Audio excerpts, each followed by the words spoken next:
Hi guys, back again. Okay, so this is what we've done. What is adversity? We have looked at funeral blues, boy named Sue. So this is worksheet number 4. So you're doing really well here. You're doing heaps and heaps of writing.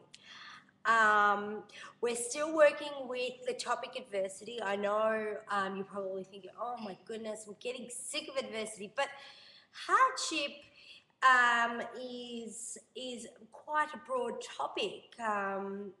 We just recently looked at grief and loss. We really haven't actually delved into the different aspects of adversity that we've all experienced.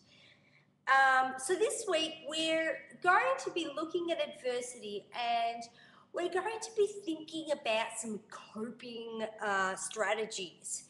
So if you think of grief and loss, or if you think of, I don't know, drug addictions or mental illnesses or any kind of adversity that we all have experienced, I want you to think about how we can deal with it. So I have put up on the website this worksheet called, guess what it is? Coping with Adversity. Now, press pause. Cool, are you back? Awesome. All right, so if you look at your worksheet, underneath the big heading of Coping with Adversity, you'll see a quote. And this quote's by a guy called Blaise Pascal. And it says, time heals grief and quarrels. Do you know what quarrels are? Quarrels are fights or arguments, okay? So time heals grief and quarrels, for we change and are no longer the same person. So basically what I want you to do is, underneath that, is write about what the writer is saying about grief and loss. Okay? Next, it says, make a list of positive actions that help people to overcome or cope with any type of adversity. And I can give you 3 examples. For example, I meditate. That's one way of coping with adversity. Some people get counselling.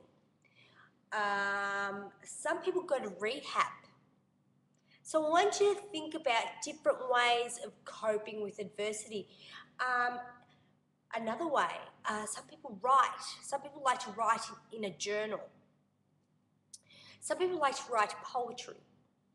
Some people like to go for a run. So I've now given you 5, so you can write those down, okay?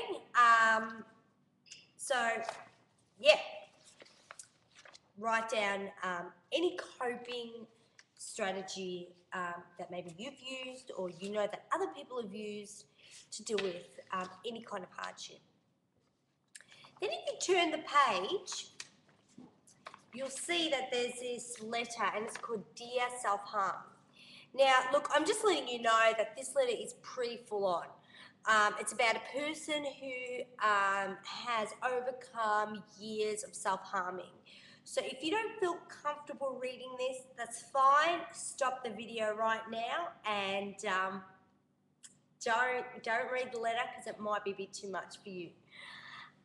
But basically, this letter is about a person who has been self-harming for years and is saying goodbye to her issue. So what I want you to do is read the letter. Obviously, you can discuss it with anyone around you, anyone at home. You can just, any appropriate person. And then on the very next page, it says, having read the previous letter, now write a letter to an adverse situation you have dealt with in your life. For example, dear school, you and I have never been the best of friends. I remember the first day I came to you.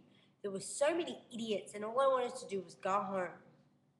So pretend that you are writing a letter to this hardship. So, for example, another really good example would be, I don't know, uh, dear ex-boyfriend, you were very nasty towards me. I am glad to have been able to get rid of you. Okay? So I want you to spend the next however long you want writing a whole page, okay? So I want you to be detailed because you're an intermediate and senior and your writing skills need to be up to scratch, and a whole page writing a letter to an adverse situation. I hope you enjoyed this activity and I can't wait to read your response. Awesome. See you guys.